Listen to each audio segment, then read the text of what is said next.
Hi hello guys, welcome back to YouTube channel. Favour and ఇంటికి వచ్చి 1 week అవుతుంది guys. ఇంకా మా హెచ్ఆర్ మేడం కాల్ చేసి టుమారో ఎంటర్ ఉందని చెప్పేసరికి నైట్కి బస్ బుక్ చేసుకున్నాను. మా తమ్ముడు అయితే బస్ ఎక్కించాడు, మా డాడీ సైన్ ఆఫ్ ఇవ్వడానికి రోడ్ వరకు వచ్చారు.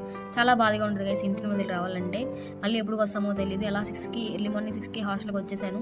హాస్టల్కి వచ్చేసిన తర్వాత మళ్ళీ ఇంటర్వ్యూ ఉందని చెప్పేసరికి రెడీ అయ్యి మళ్ళీ కంపెనీ దగ్గరికి అయితే రెడీ అయ్యాను. కంపెనీ దగ్గరికి వచ్చిన తర్వాత లోపలికి మమ్మల్ని ఎలో చేయలేదు గైస్. 1.5 అవర్ వెయిట్ చేసాం. అసలే నిద్రలేదు, జర్నీ వచ్చాను. ఇంకా 1.5 తర్వాత ఎలో చేశారు. ఆల్రెడీ ఆన్లైన్ అసెస్మెంట్ జరిగింది గైస్. అందులో 5 మెంబర్స్ సెలెక్ట్ అయ్యాం. మళ్ళీ ఇక్కడికి వచ్చాక మళ్ళీ ఫస్ట్ రౌండ్ పెట్టారు. రిజల్ట్స్ ఏం అప్డేట్ అవ్వలేదు, వెళ్ళిపోమన్నారు. ఇంకా పక్కనే లూలు మాల్ ఉంది. లూలు మాల్ అంటే మనం ఆగుతామా? ఫస్ట్ టైం విజిట్ చేయడానికి వచ్చాం గైస్.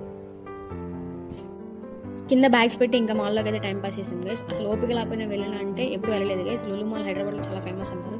ఇక్కడ వరకు వచ్చాముగా అని చూసేద్దామని ఇంకా మా ఇన్స్టిట్యూట్ ఫ్రెండ్స్తో వచ్చేసాం గైస్. మా దగ్గరలో ఉన్న పీవీఆర్ మాల్ చాలా పెద్దగా అనిపించింది. నాకు ఇక్కడేమి అంత స్పెషల్ ఏమి అనిపించలేదు. లోపల మార్ట్ చాలా పెద్ద మార్ట్ ఉంది గైస్. ఆ మార్ట్లో మాత్రం నాన్ వెజ్ ఐటమ్స్ అయితే చాలా బాగున్నాయి. ఇంకా జూడియోలో అలా టైం పాస్ చేసాం, ఫొటోస్ దిగాం. ఇక్కడ మా ఫ్రెండ్తో కూడా ఫోటో దిగాం. తను సిగ్గుపడుతుండే వీడియో తీస్తుంటే. ఇంకా జూడియోలో 50% ఆఫర్ ఉంది, చూసాం. కానీ ఎవరో ఏం పర్చేస్ చేయలేదు. లూలు మాటలు అయితే నాన్ వెజ్ ఐటమ్స్ ఉన్నాయి గైస్. అసలు నాకు మైండ్ బ్లో అనిపించింది. ఆ నాన్ వెజ్ ఐటమ్స్ చూసాక వామ్మో ఇన్ని ఉంటాయి అనిపించింది. అన్నీ ఫ్రెష్గానే ఉన్నాయి గైస్. అందరూ అక్కడ కట్ చేయించి మరి తీసుకుని కొనుక్కొని వెళ్తున్నారు. ఇంకా ఫిష్ బౌల్స్ ఉన్నాయి. ఫిష్ బౌల్స్లో అయితే ఫిషెస్ అన్నీ చాలా వరకు చనిపోయాయి, అయినా కానీ అక్కడ పెట్టారు. ఇంకా అలా టైం పాస్ చేశాను గైస్. పీవీఆర్ మాల్ కన్నా ఇదే చిన్నగా అనిపించింది, నాకు అంతేం అనిపించలేదు. ఇక్కడ నాన్ వెజ్ ఐటమ్సే ఉన్నాయి, ఇదే స్పెషల్ ఈ లూలు మాల్లో. మీరే చూడండి గైస్ ఎన్ని నాన్ వెజ్ ఐటమ్స్ ఉన్నాయో, అన్ని రోస్ట్ చేసి పెట్టారు. ఇవన్నీ చూస్తుంటే వాము ఇవన్నీ తింటారా అని అనిపించింది. ఇంకా హాస్టల్కి వచ్చేసి ఫుడ్ అయితే స్విగ్గీలో ఆర్డర్ పెట్టుకున్నాను.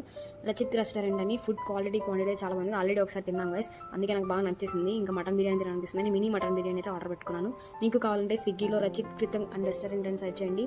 ఫుడ్ ఉంటుంది హైదరాబాద్లో ఉన్న వాళ్ళైతే. చాలా బాగుంది గైస్, ఫుడ్ క్వాంటిటీ కానీ క్వాలిటీ కానీ చాలా బాగుంది. నాకైతే చాలా బాగా నచ్చింది. నెక్స్ట్ టైం కూడా ఇదే ఆర్డర్ పెట్టుకుంటాను. వీడియో నచ్చితే please do like, share and comment and subscribe to our channel. And మీ లైఫ్లో కూడా ఇలా ఇంటర్వ్యూ ఉంటే ఏం చేస్తారు? అప్పటికప్పుడు మీ ఇంటి నుంచి వచ్చేస్తారా, లేదంటే ఇంట్లోనే ఉంటారా, హైదరాబాద్ వచ్చేస్తారా? కామెంట్ సెక్షన్లో కామెంట్ చేయండి. That's all about this video. Thank you for watching. By by now.